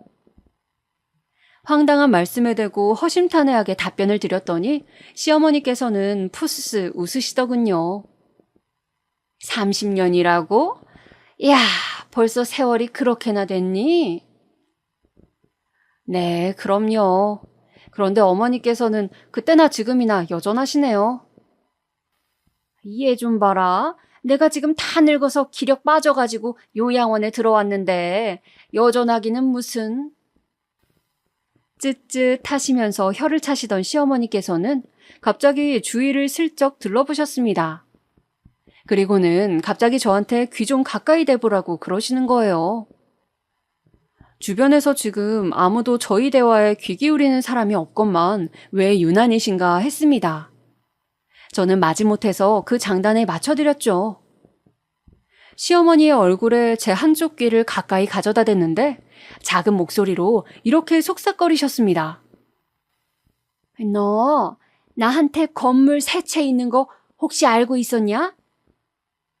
그 음성을 듣자마자 저는 너무 놀란 나머지 소름까지 훅 끼쳐왔습니다. 깜짝 놀란 저는 그대로 시어머니의 얼굴을 쳐다보면서 무의식적으로 이런 질문을 드리고 말았어요. 어머, 이럴 수가. 세상에. 어머님, 벌써 치매 오셨어요? 그럴 수밖에요. 일단은 치매 증세부터 의심이 갔습니다. 그런데 시어머니께서 본인을 모욕하지 말라면서 대뜸 화를 내셨어요. 가끔 정신이 혼미할 때도 있지만 절대 치매는 아니라면서 완강하게 주장하셨죠. 아니, 그러면 치매도 아니신데 어째서 저한테 허무맹랑한 말씀을 하시는 거예요? 허무맹랑이라니, 내가 말한 게 진짜인데도 얘가 안 믿으려고 하네. 네? 진짜라고요? 어머님께서 진짜로 건물주라도 된다는 그런 말씀이신가요? 얘 좀 봐라. 너는 그러면 우리 집이 그 땅으로 번 돈이 얼만데 지금 가진 게 꼴랑 그거라고 생각한 거야? 너는 네 시부모가 10년 만에 그 많은 돈을 날린 천하의 꼴통들로 보이는 거니? 시어머니의 말씀을 들은 순간 뇌리에 깨달음이 꽂혔습니다. 막대할 것이라고 예상했던 금액과는 달리 시아버지께서 조목조목 짚어주신 재산의 규모가 뭐랄까 작다고 여겨졌었거든요. 어라? 그러게요. 어쩐지 남은 재산이 너무 소소하다고 생각이 들긴 했었어요. 으이그, 너 하여간에 그 무엇이냐? 건물 세 채 있는 거 그것들 전부 네 거 해줄 테니까 그런 줄로 난 알아. 네? 뭐라고요? 어머님, 방금 그 말씀 진심이세요? 얘는 뭘 그렇게까지 놀라고 그래? 그 건물들에서 나오는 수익 들으면 이거는 뭐 거품 물고 기절하겠네? 시어머니께서는 너스레를 떠셨죠. 저는 그 건물들로부터 얻는 수익, 그 엄청난 숫자를 듣고 다행히 기절까진 하지 않았지만 정말 진심으로 놀라고 말았습니다. 설마 시어머니께서 갑부이실 줄은 몰랐었으니까요. 그리고 더욱더 놀라웠던 사실은 말이죠. 시아버지께서 일부러 작정을 하시고는 당신의 문제 많은 장남에게 돈을 조금만 물려주기 위해서 그렇게 구셨다는 겁니다. 그러니까 시부모님께서 애초에 짜고 치셨던 거예요. 아주버님께서 당신들께서 가지신 진짜 재산의 규모를 알면 반드시 노리실 거라고 예상을 하신 두 분은 궁리를 하시면서 계획을 짜셨습니다. 저에게 많은 재산을 몰아주기 위해서요. 어머님, 정말 아버님도 그렇고 두 분께 뭐라고 감사 인사를 드려야 할지 모르겠어요. 그런데 아주버님께선 장남이시고 저는 며느리일 뿐인데 저에게 이렇듯 큰 몫을 어째서 주시기로 결정하신 거예요? 아이, 장남이면 뭘 해. 장남이라는 명패만 반지르르 할 뿐 지금까지 살면서 우리한테 내내 지랄밖에 안 떨었는데. 그런데 너는 우리네 지랄을 다 받아줄 입장이잖니? 지랄 떤 아들에게 주느니 지랄 받아준 며느리에게 주는 쪽이 낫지. 그리고 우리 손주들 키우는 솜씨만 봐도 그쪽보다는 네 쪽이 더 낫더만. 와, 드디어 오랜 세월을 인고한 끝에 시부모님으로부터 진정한 인정을 받게 되는 순간이었습니다. 그것도 엄청난 보답과 함께 말이죠. 아주버님네 애들은 부전자전임을 증명하는 것인지 저랑 전혀 친하거나 가깝지는 않았지만 딱 봐도 싸가지가 바가지였습니다. 그래서 시부모님께서도 저희 애들을 솔직히 더 예뻐하시는 것 같긴 했어요. 인생사 세옹지마라더니 말입니다. 그렇게나 짙은 후회 속에서 끼워졌던, 잘못 끼워진 줄로만 알았던 첫 단추가 종국에는 황금 단추로 변신하게 될 줄 그 누가 감히 상상이나 했을까요? 맹세컨대 당사자인 저는 전혀 예측하지 못했답니다.